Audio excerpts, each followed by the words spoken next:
Olá, irmãos de fé, bom dia, boa tarde, boa noite. Tô falando bom dia, mas aqui já é boa madrugada. Eu tô aqui caindo de sono. Vocês me perdoem aí se eu tropeçar nas palavras, que o sono bateu aqui. Mas eu não posso perder essa oportunidade de conexão no momento em que eu quero falar da importância da Umbanda, do que é Umbanda, já que 15 de novembro nós comemoramos duas datas importantes. A proclamação da República, que é um marco, um fato que representa a liberdade política do Brasil, e também comemoramos 15 de novembro, o dia da Umbanda. Então eu quero falar de Umbanda. E com sono, sem sono, com jeito, sem jeito, eu vou falar, aproveitar a ocasião. Então seja mais uma vez bem-vindo. Saravá Axé para vocês no nosso humilde canal.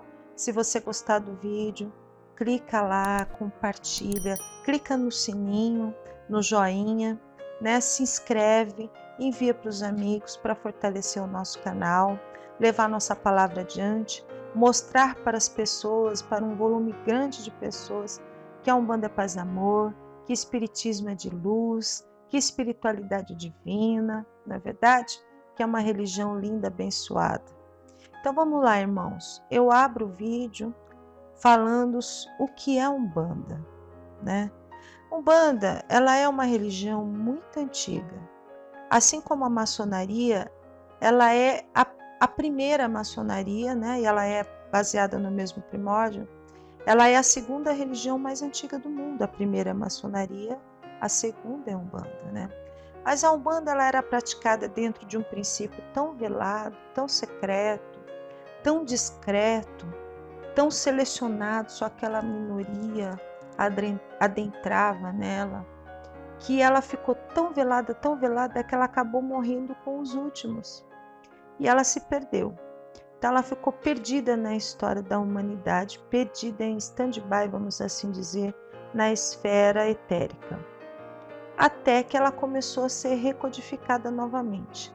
E no Brasil ela tem um pouco mais de 100 anos, né?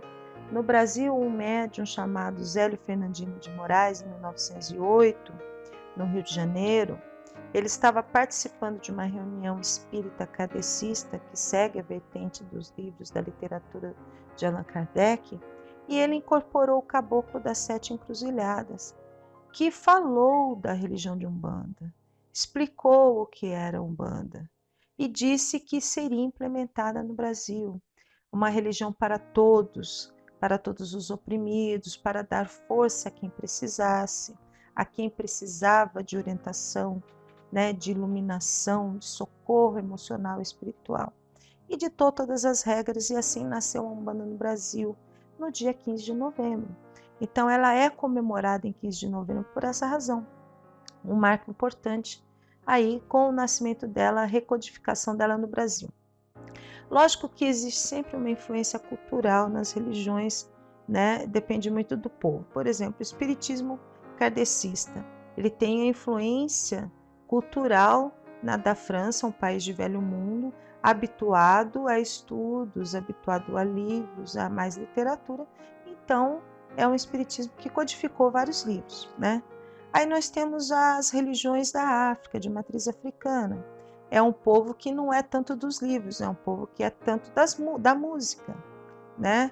Do swing. Então, as religiões na África são banhadas à música, a cânticos, à dança, né? Simbolicamente. E assim segue. Então, no Brasil, como nós temos uma cultura muito miscigenada, aqui nós nos juntamos com negros, índios, brancos, asiáticos, amarelos, né? E todas essas culturas foram misturadas aqui no Brasil. A Umbanda também sofreu essa mistura, a Umbanda brasileira. Então nós não somos genuinamente africanos, nós somos de matriz africana. Mas no Brasil a Umbanda é genuinamente brasileira, porque ela mistura três vertentes de religião. Ela mistura a pagelança, que é o princípio dos pajés, o princípio indígena de interpretar a mãe natureza, as forças, a saúde, né? Os pajés eram os médicos das aldeias, ainda é. Então nós temos a pagelança, que é a cura por intermédio da mata e tudo mais, dessa sabedoria indígena. Temos o kardecismo francês, na literatura, na codificação de Allan Kardec, excelente literatura para a reforma íntima e tudo mais. Temos a Igreja Católica, fortemente plantada no Brasil, né, pela missão jesuítica. Então a Umbanda mistura essas três vertentes de religião: a pagelança, o espiritismo kardecista e o catolicismo. Nasceu a Umbanda. É uma mistura, sim, muito bem elaborada e que deu um prato muito saboroso. Não é uma bagunça. Infelizmente, alguns irmãos nossos de outra vertente, por exemplo, às vezes como o candomblé, eles são mais genuínos, eles seguem mais a vertente africana, tem as nações Queto, Jeje, Nagô, mas nós somos brasileiros, de cultura brasileira, miscigenada. Isso não significa que somos nem maiores, nem melhores e menos ainda piores. E misturar os elementos não significa que é bagunça. Significa que é homogeneizar as diferenças, né? Fazer uma boa mistura. E eu costumo dizer, dê um prato muito saboroso, que a Umbanda acolhe, né? Ao mesmo tempo que eu rezo para o orixá, eu posso acender vela para o meu santinho católico e também posso me valer de uma erva para fazer um xarope, um remédio, um banho de energia. Isso é Umbanda. E ela reúne as pessoas independente de seus credos. Porque aquela pessoa que vai no terreiro buscar uma orientação, uma ajuda, um paz, ela é de qualquer religião e ela pode ir até nós, ir até o terreiro, se consultar com os nossos mensageiros que vêm para nós e vêm para todos, né? Então a Umbanda nasceu desse princípio, né? O irmão Zélio Ferrandino de Moraes, em 15 de novembro de 1908, né? Incorporou o Caboclo das Sete Encruzilhadas e ele trouxe de volta para nós a Umbanda. A Umbanda naquela ocasião, ela vem do adâmico, né? A palavra Umbanda vem da palavra de origem a Umbandan. A Umbandan, três pedacinhos de palavra, a Ban e Dan, né? Que significa conjunto das leis divinas. Conjunto das leis divinas, né? Leis divinas, acho assim. Bom, vai relevando aí, sabe, gente? Essa coisa do plural é o sono. Então, veja bem, ela é o conjunto das leis divinas. Então, ela não pode ser uma seita. Ela não é uma seita pagã. Ela não é uma seita de sacrifício. Outra coisa muito importante de deixar bem definido é que a Umbanda não é sacrificial. Ela é miscigenada e dentro do seu aspecto de miscigenação, como a gente incorpora valores cristãos nela, ela é inclusive cristã, nós acreditamos que o último Cordeiro de Deus foi Jesus Cristo, que derramou seu sangue para nos redimir de nossos pecados, para salvar a humanidade perante a Deus.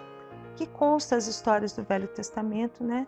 Que era habitual você doar um cordeiro, o sangue de um cordeiro, para pedir algo a Deus, né? Ou para mesmo pedir bênçãos a Deus, né? E é assim até hoje em muitas vertentes religiosas. Mas a nossa não. Então, como nós seguimos um princípio cristão, como Cristo foi o último Cordeiro de Deus que doou o sangue para a libertação da humanidade, a partir de então não se fez mais necessário, não existe para nós Cordeiro melhor que Cristo para ser oferecido a Deus, depois que ele se ofereceu. Então a Umbanda não é sacrificial.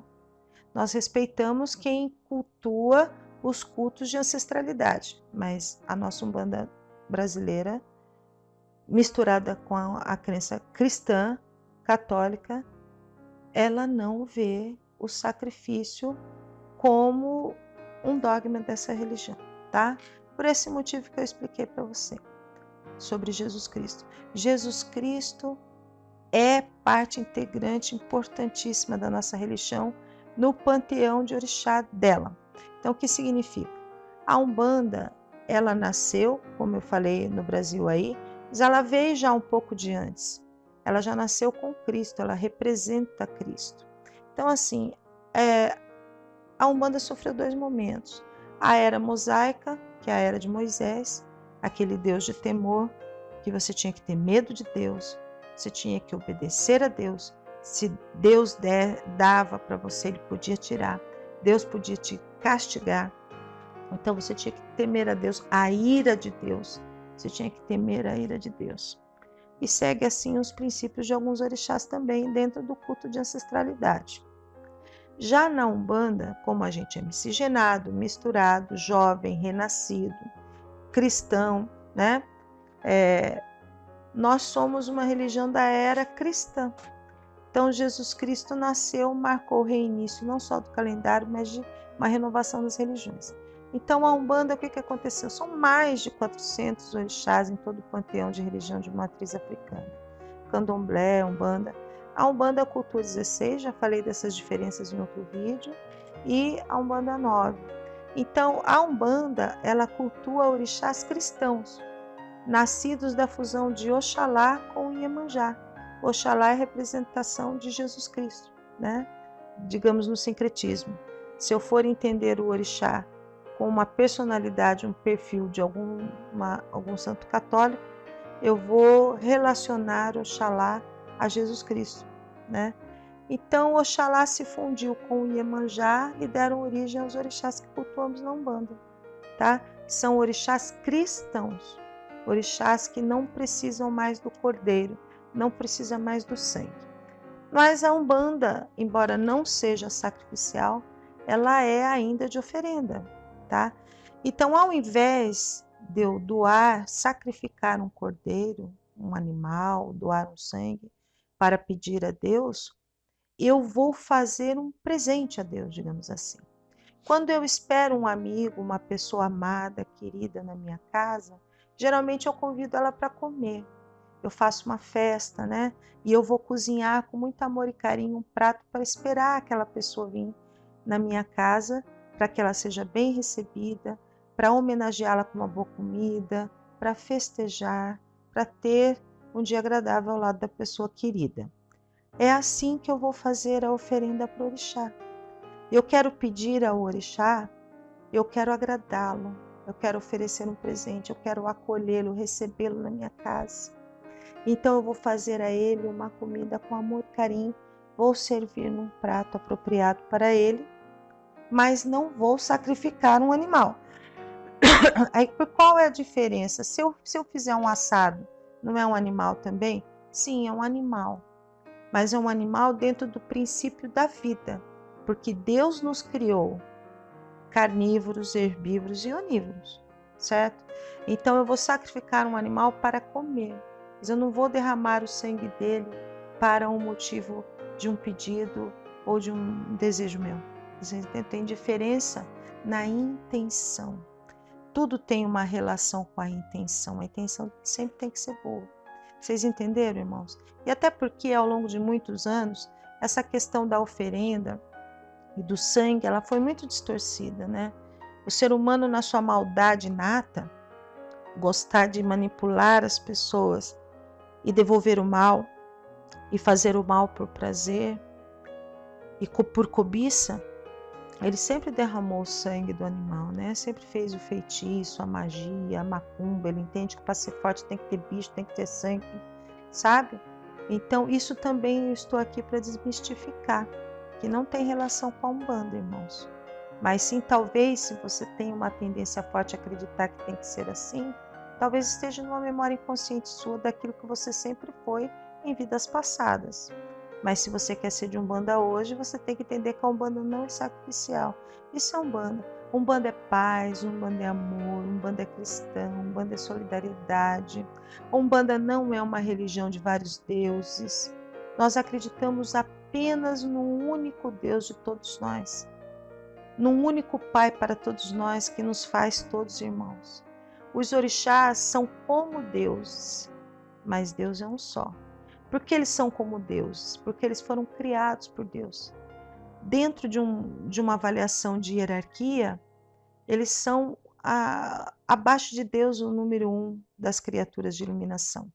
É Deus e os orixás, né? Então Deus criou os orixás, um para cada reino da natureza, né? Então é paz e amor, é de Deus, é cristã, sabe? Não é de vários deuses, não é de sacrifício, não é sacrificial, não é de segregar, não é de separar, é de unir, é de acolher. Portanto, irmãos, a Umbanda, conjunto das leis divinas, o Orixá, luz do fogo divino, tudo se arremete à luz, se arremete a Deus, é a religião de Deus. Seja bem-vinda a ela. Desmistifique dela o conceito dos maus exemplos. Existe muita coisa por aí afora que fala que é Umbanda, mas não é Umbanda, é a Umbanda da cabeça de quem quer fazer as coisas do seu próprio modo, né? Porque a Umbanda não faz mal para ninguém. Quem faz mal é o maldoso, assim como o bondoso faz bondade. É uma lógica, irmãos.